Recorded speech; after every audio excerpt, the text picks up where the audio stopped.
Hey, good morning, Morter Marchers. I'm Dr. Ted Morter. Yeah, is he going to do it on Memorial Day or not? Well, I am today. I'm inside. It's raining outside. And I thought, you know what? It's a holiday. Why don't we just jump on here and say something, profound for the holiday experience for Memorial Day. I hope that each of you are observing this day and thinking about all the people that have given their lives for us in the past. And I think that it's a wonderful, wonderful holiday. And especially if we just stop and think about it. Janet and I were talking about it this morning.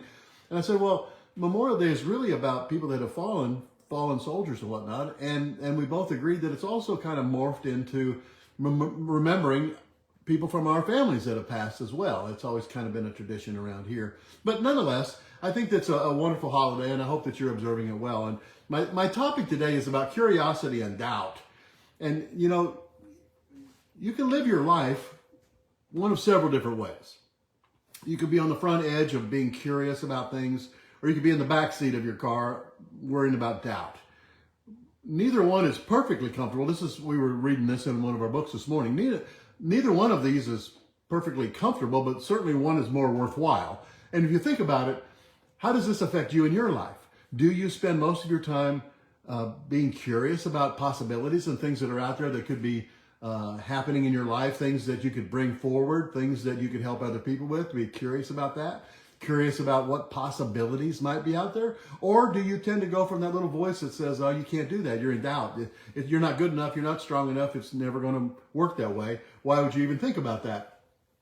So when I say this, you have to just stop and reflect for a moment, take a breath, lower your shoulders down, and think about how you spend most of your time. How do you spend your day? How did you spend yesterday? Were you thinking about possibilities and being optimistic and being curious about what could happen and what that would look like if you were to be able to pull that off and make it happen? I do this every single day. I'm working on things here at the farm. I work on things for our class reunion that's coming up. The decade reunion. There's so many things happening in our lives right now that I'm very curious about, endless possibilities. And one thing leads to another. You'll find that when you're in a positive mode and you're thinking about possibilities and you're curious and you're open to exploring new ideas, hi Mary Lou, you're open to possibilities that could come your way, more things will come your way, more things will come in when you're open and clear about that. When you're closed off and you're in doubt, then you tend to shut down your energy field around your body and you're not attractive at all. In fact, people will shy away from you. They won't be drawn in to hear what you have to say or anything that you might be doing. And by that, I mean energetically attractive. It's just not a very pleasant thing when you're always focused on doubt. And you know these naysayers, you see them in your life all the time. And I try to just put distance between me and that type of energetic field because it doesn't serve me well. When I hear people talking about why it won't work and why it didn't work and why it couldn't work and why it shouldn't work, and there's no hope, there's no idea about, well, what would it look like? What would it look like if it were to work? That's what I kind of think about. When I run up against a roadblock and somebody says, no, you can't do that. And I said, well, because they have a certain belief system about what's going on. I said, well, if you were to think out of the box, what would it look like if it were to work for you? And then I'll kind of stop and I'll think, well, I guess it could be this or that. I could go there. So you can shift the pattern. You can shift someone over. Hi, Diane. You can shift someone over to thinking a different way. And that's what shift is about. Shift happens. It's kind of a joke. But it's true. You can shift into something that's more positive if you'll just focus on small things and work your way towards being positive in a more grandiose situation. That's just what I've learned over the past. I'm a big thinker. I'm a dreamer. I'm very visual. And when somebody says that, what about that? Immediately my gears start turning in my head and go, well, what about that? And what about that? What if we did that? And how could you spin that up into this and that? And how could it affect more people? How could it be win, win, win instead of just me win and you lose? It'd be better if I win and you win because you're happy. And if somebody else was happy because of that, then it's win, win, win. And the more wins you get, the better your life is, because people will be coming around you to experience wins instead of experiencing losses. Negative is negative. It's always the doubt, and it's always people congregating together and gossiping about that particular thing that wouldn't work.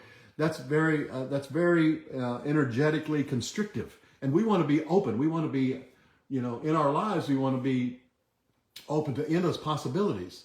And whether or not we can be curious about things and whether or not we can open the door to endless, endless possibilities. I think that's what I just wanted to mention today. I hope that you're having a wonderful holiday. Think about these things today. Try and just be a little more curious today about possibilities that are out there that might be different than you normally think about. But these endless possibilities are there, and say, well, what if I was to do that? Well, what if we did go to a movie? What if we did have people over for dinner? What if we did eat steak tonight instead of hamburger? Or what if we did go out and splurge on a lobster or something? I don't know. I'm just saying, think about possibilities and being curious about what that would be like versus just the mundane, the typical old day-to-day, this is what we're going to do because this is what we've always done. This is how it's always going to be. No, it's not true. All you have to do is change the way you're thinking up here and then synchronize this with what's happening down here in the subconscious part of your brain, and things will begin to fall into place for you. I know this is true. I've watched it happen in what I'm doing with this decade reunion. Once people start hearing what we're going on, they just want to jump on board, and it's endless possibilities. And the same is true with you and your life, your family, your business, whatever that might be, whatever it might look like. I encourage you to be more curious and less doubtful. I'll see you next week. Bye.